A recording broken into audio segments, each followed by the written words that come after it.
Assalamu alaikum wa rahmatullahi wa barakatuh, and welcome to each and every one of you to this week's Shack Attack discussion around journalism. So, we're using journalism to speak about journalism, and it's not an echo chamber, I promise you. We are going to be discussing just how you can be inspired by people that have, or an individual in this case, that has actually branched out into journalism and gone through rapid changes in a very short space of time, where stagnation was not the rule of the game. And we'll of course be sharing some of his wisdoms and internal thought processes in what many people find they have after studying for a few years when they go into the profession that they thought they wanted to go into, whether it was for them, not for them, whether they changed it, whether they stayed. We'll hear all about that quite soon. And I think, from the perspective of myself and Aqeel, this also just there might be somebody listening out there who hasn't, gone and approached somebody and said, "Listen, I'd like to start something. How do I get involved?" Hopefully, this will inspire you to just do that. And as we know, the term "shoot your shot," a funny Twitter phrase, meaning like go out there and get it, and in this case, do that for your career. So we're going to be speaking to Ahmed Kajee. He spent some time in campus radio and then in community journalism, and he's now branched out across the country in terms of becoming a national name, and also in terms of the forms of journalism that he covered.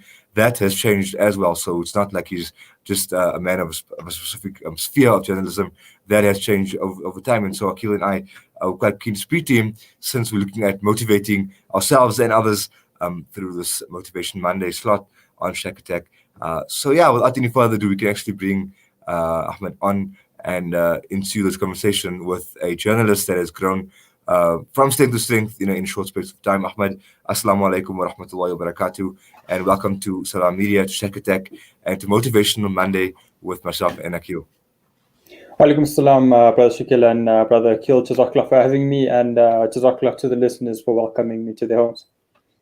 No, so we of course keen to have you this evening. We're going to be speaking a bit about your journey through journalism, something not the first thing parents say to the kid when they going through school or university, to go and study, unless it's very obvious that this kid has some knack for it, and the parents are not your accounting, medicine, law, whatever orientated type people. So starting off from there, your high school career, your pre-university career, before you became a journalist, where was your mind at? I think let's start right there before we get into the actual sphere and career that you've now created for yourself at a young age in the journalism industry. Yeah, so I think starting off, I started at primary school. I was out at Srildeen Primary School out in the east of Johannesburg.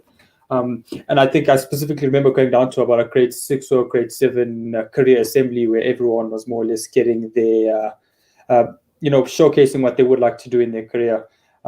At the time, I remember doing something along the lines of a journalist who was reporting from a certain, it was obviously a made-up situation, and at the time, it wasn't something that I thought consciously something I would want to get into. And fast forward a few years to matric, grade 11 or so, that was all the way back in 2012, 2013.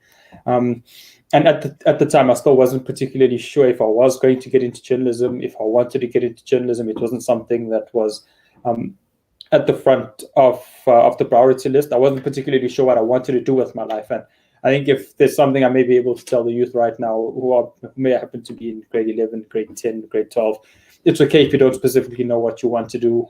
Many people don't. It's just the journey about finding yourself. I then joined FIT in 2014. I wrote for the media studies department. I knew that media studies is what I was really passionate about, but still at the time I wasn't particularly sure where my career was going or what I wanted to do. One of my subjects was also psychology.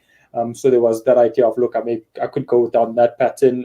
I could have postgrad certificates in education and go into the teaching route, or even do something in marketing. So my mind was kind of all over the place at the time.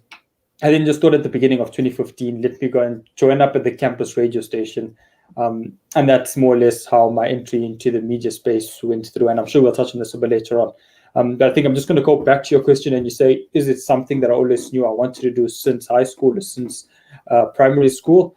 I don't think not necessarily. There was never an active point in my high school life where I thought, I'm going to end up a journalist, and this is exactly what I wanted to do. Okay, and I'm sure Aqeel has some questions for you as well, because I don't think either of us thought that either.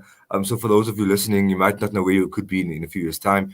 Were you ever someone that was always blessed with the news as a youngster, or that know-it-all kid that knows exactly which political party is most prominent in an election run, or whether there was a natural disaster somewhere? Was that the Ahmed Kajee of old, or was it motoring and sports that was your main interest at the time? Where exactly did it start for you in terms of interests beyond now a career? Just in terms of themes and topics.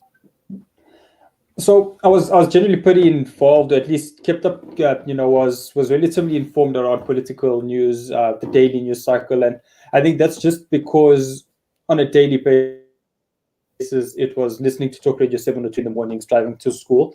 So John Robbie was the morning, and then going back home from it, I was then Talk Radio 702, current affairs all over again. And back at the time, it was also on SABC3 and I think ETV at the time. It wasn't even ENTA.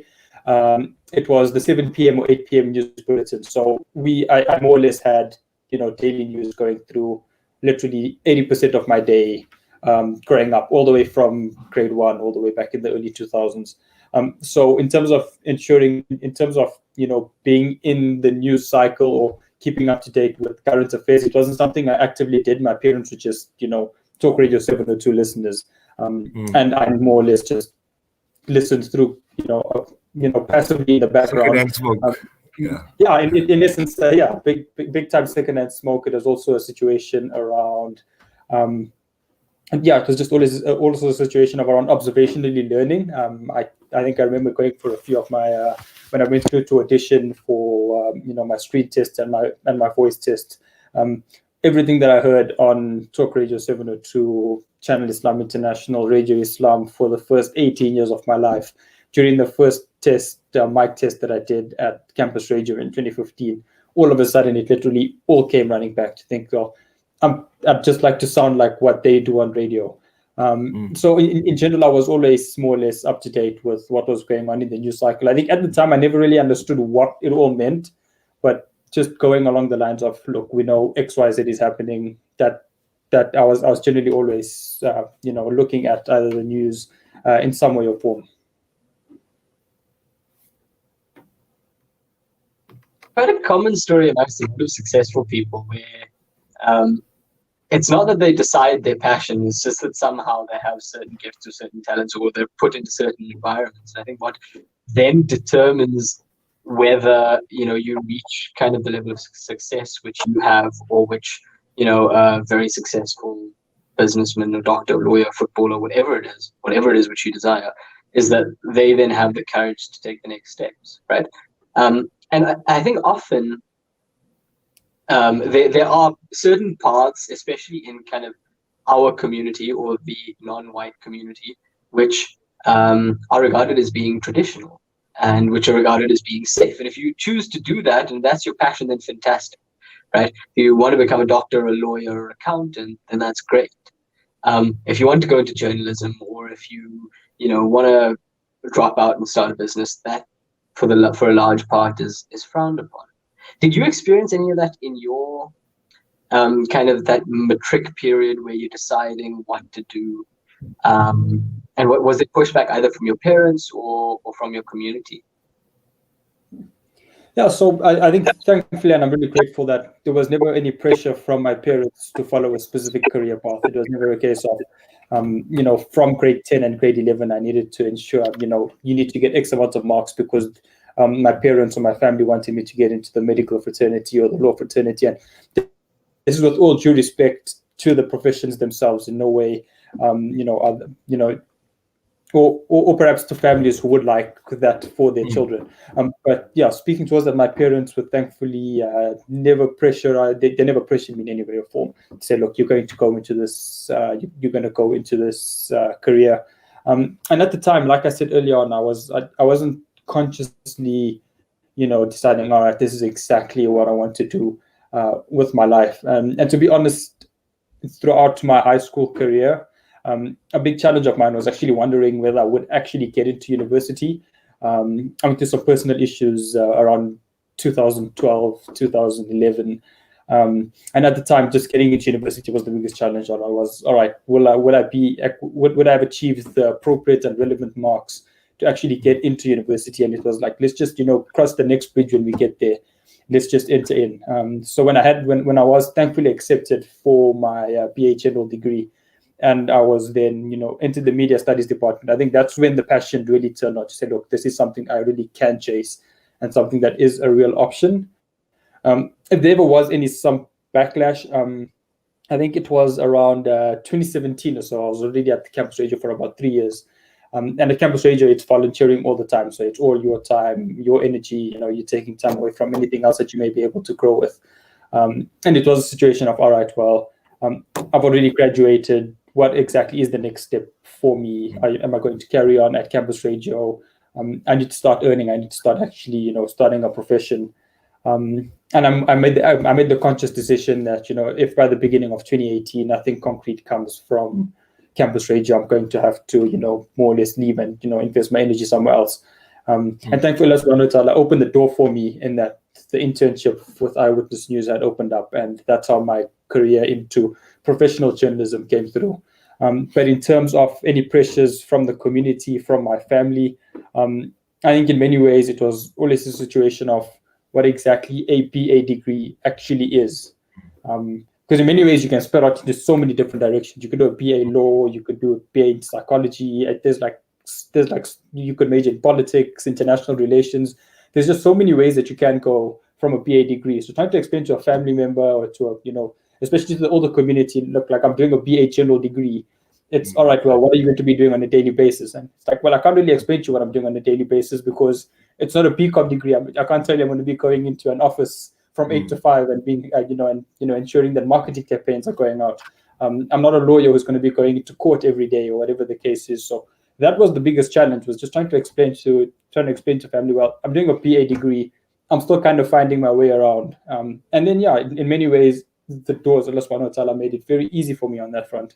So yeah, in terms of any backlash, I don't think there was that much. It was just about trying to articulate myself in a way to get everyone to understand exactly what the BA degree actually was. And interestingly enough, I think even I also underwent a BA general degree at first, and it's almost like you have time within that space. You have some more time to figure it out. Whereas if you're 18 and choosing a set path, it's almost like the jelly has set and that's it. And there's no playing in that. And sometimes you also wonder, I'm sure as you would, Ahmed, what if I didn't drop psychology, or what if I went onto the marketing route? But there's no loss in knowledge learned. And what I wanted to actually ask you before we move on to post campus journalism was, you were at campus journalism at the same time that being a campus journalist was almost you're almost fortunate in that there was the Fees Must Fall protest across the country taking place, and the movement was almost something given to you on a silver platter with regards to reporting and physically on campus as well. It wasn't something that you had to be necessarily leaving campus to do. So how did that shape your understanding of, okay, this really is for me, or was it not the case at all? How was that moment for you in terms of a journalist? So 2015, it was in fact 5 years ago to this past week when Fees Must Fall actually started out. And it was my first year into full-on campus radio. It was, I started at the beginning of 2015. So I was only 10 months into, journalism career, more or less, if we have to say from the official start out. I had no experience of field reporting. And in many ways, I still, ascribed my identity more towards being a student rather than a journalist. So to say that I was involved as a journalist would be unfair to those who actually were. So in many ways, I formed part of the group that wanted, I was more along, trying to support the movement, trying to tell everyone, this is the reason fees should fall. And like I say, the Fasihas, the Shairas, the Mkebos, the credit needs to go to everyone involved in that movement. So I can't think I was even a bit of that movement. So at the time of being a journalist in 2015, I was still learning my craft. I think back right now, and I think to all the journalists who were practicing at the time, it would have been a very fortunate time for them to be journalists. I think student journalists as a whole who would have been in the industry for a bit longer would have really appreciated it. I'm sure we can remember the Daily Vox was very, very involved in the Fees Must Fall movement. In that, I think thankfully for them, they had a great network within the Fees Must Fall movement leadership. So thankfully, I think they were doing an amazing job in terms of reporting on the Fees Must Fall movement. So from my side, it was a lot more about being a student and trying to ensure that I could play my part in some way or form within the movement. But in terms of being a journalist, unfortunately, I wasn't part and parcel of the field reporting. I think back now that if something like that were to happen, or if I was where I am now, I was then, it would have been a completely different ballgame.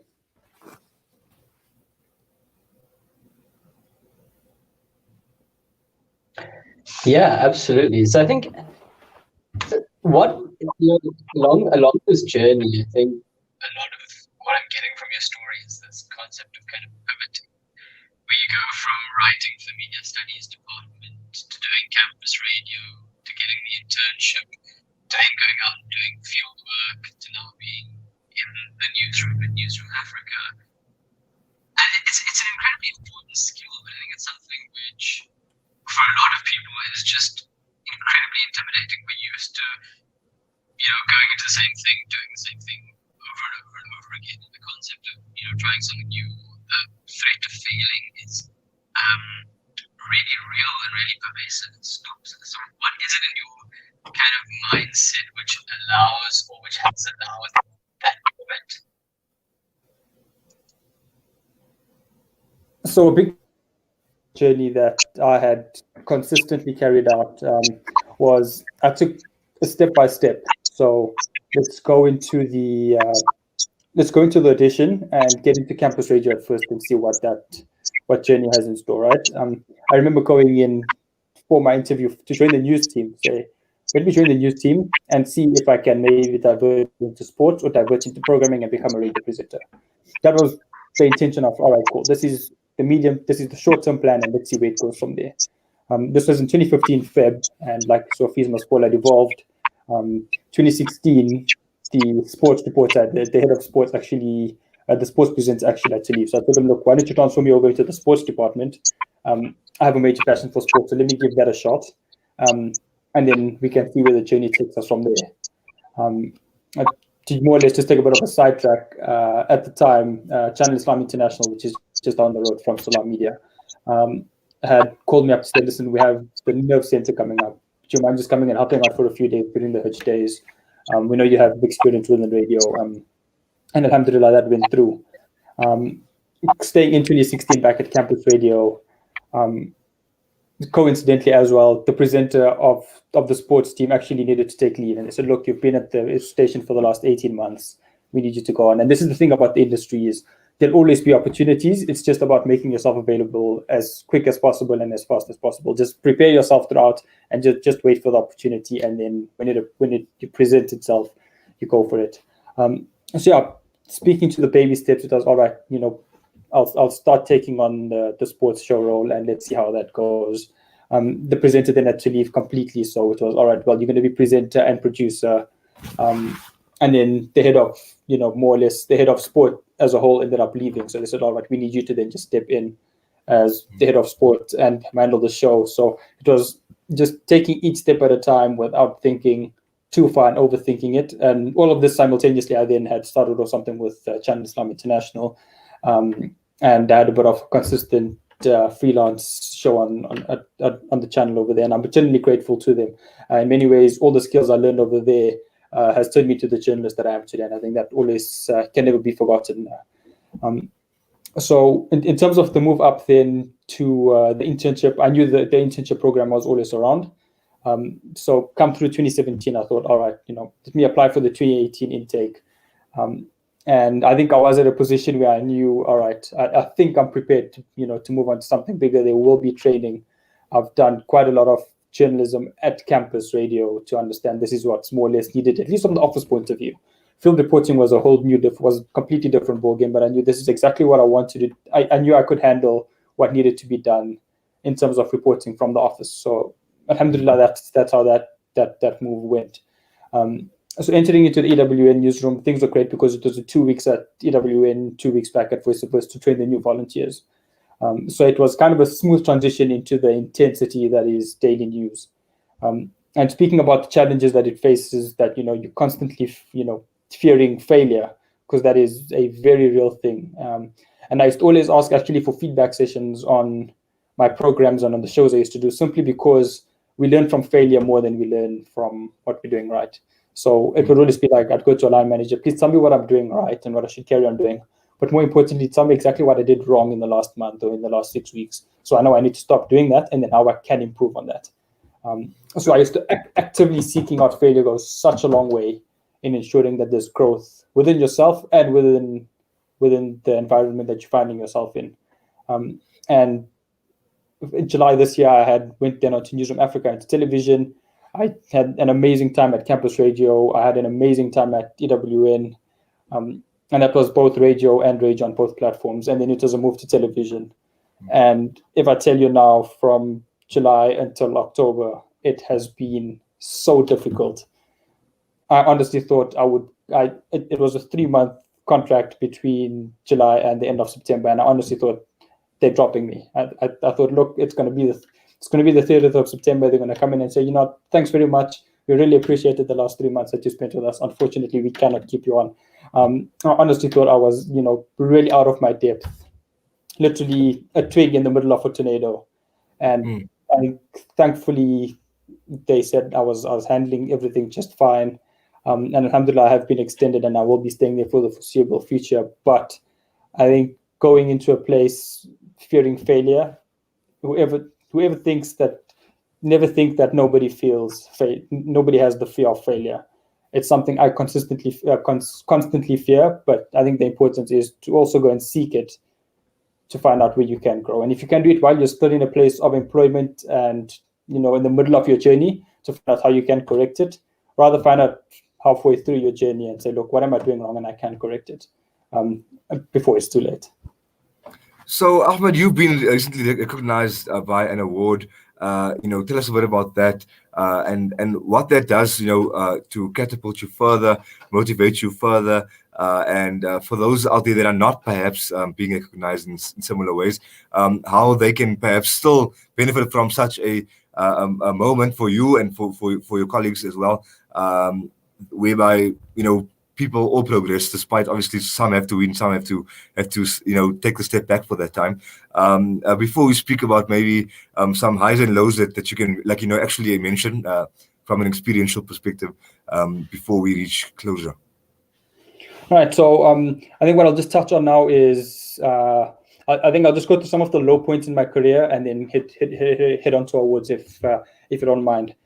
So there were a few low points in my career. Like I said, during EWN, there were times where you'd forget to file stories for the morning because you're just that exhausted. In March earlier this year, I got some really bad news. And normally it was a case of I could go into the office and compartmentalize between the two. And this impact, in fact, unfortunately, I couldn't differentiate the personal feelings that I was going through at the time and my professional life, and it impacted the output of my work. And I was told about it when I got back to say, listen, like, you dropped the ball, things weren't going that well. Like, what exactly happened? If you knew you couldn't do it, you should have said something. So that was a big point of growth to say, like, if you know you're in a position where you can't do anything, don't be afraid to say, look, I'm not in a position to do anything right now. I cannot. I'm sorry. Rather do that than putting your name out there and then your name having a bad product, because the product's going to have your name on it, and if it's a flawed product, then the black mark is on you. I think moving to the award point, because I know we're running late in time as well. I think throughout my career, from about 2016, 2017, when I started at Campus Radio, we always submitted our stuff for awards. In many ways, there's recognition for it. It's always nice to know that there is recognition, but there was also failure in that. I think from all the Liberty Radio awards that we had submitted for Campus Radio, for a few of my field reporting stuff, I've won none. Just submission, I've submitted 3 so far over the last 2.5, 3 years or so, and I never won any of those. And it's always difficult because the last one I thought, look, I'm really going in for this one. I think I have a really good chance, and I'm going to drop.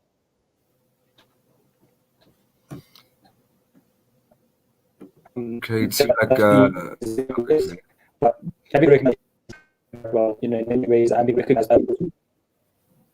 But there's also the part where chasing awards and accolades in that way lies madness. So in many ways, I also keep it into perspective that just because you're not winning something, there could be a greater plan in it. Allah subhanahu wa ta'ala has bigger plans for us. I also think along the lines of, my friend told me this literally on the previous award that we just won, and I'll touch it in a bit. And he says, if you don't win an award, always remember that the person who had claimed the award, the boost it could give them in their career may be higher than it could give your career. So that is always a perspective that I've kept now. Even if I haven't won a previous award, the person who had actually taken it may be able to grow even more from this. So where I am, it just puts things into a lot of perspective over there.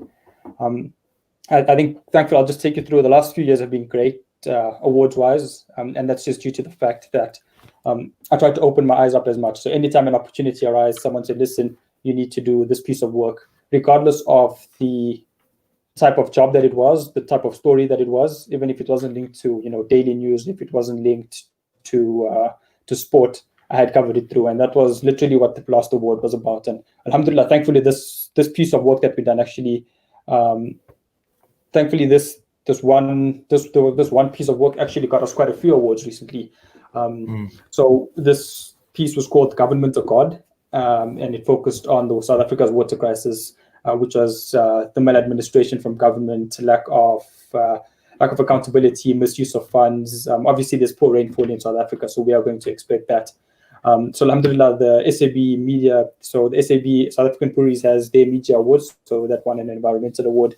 And just recently, that same piece of work also won a Standard Bank Sikuvele water, the feature writing category of there. So alhamdulillah, that piece is what we managed to win. Alhamdulillah, massively grateful for the opportunity.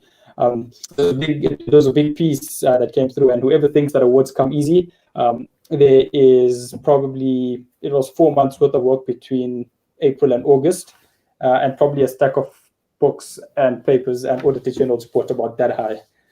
So on that front, it was relatively difficult, but I'm really, really grateful for the opportunity. And literally, it all came through from telling friends, telling family, and people within the newsroom supporting me, mentors supporting me, and also ensuring that from my side, I did everything to the best of my ability, and also going beyond the 8 to 5. If you really want to succeed, go beyond the 8 to 5. Do what, there's that saying that says, what others won't do, so you can do what others can't do at a later stage. Go beyond the call. And even if you feel that it's not within your portfolio or within your news beat, and you only want to focus on sports and you don't want to focus on anything else, when they came to me and said, listen, we'd like to look at water. It wasn't at the front of my mind at the time, but I look at where it's brought me in my career, and I'm just really that the door open for me.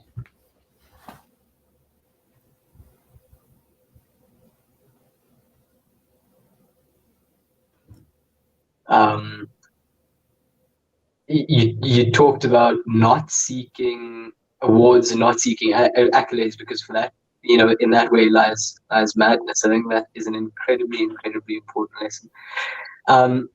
In about 30 seconds, what advice would you give to someone who doesn't entirely know what they want to do leaving school, but they know that they want to be excellent at something? I think the important bit is to always ensure that in some way or form, you're trying your best at whatever it is that you're doing. Be open to new experiences, and always understand that if there is failure, it's all right to fail. Understand your strengths, understand your weaknesses. There's nothing wrong with having weaknesses, but whatever you try to do, give it your all, and even give it even more if you need to. Never be afraid to not ask for help. There's always people around you that will be willing to help. There's people that are better at you than things. Ask them for help. When you ask for help, there's a lot that you can come out with. The importance of mentors is exceptionally important. And I think, yeah, just speaking to that anyone who would like to get into the media industry in general or would just like some advice, I'm available on my social media platforms. I've been in the industry for only about 3.5 to 4 years, but if someone who is listening is in grade 10, 11, 12, first year university, second year university, would like to get into the industry and just need some advice, I'm always willing to help.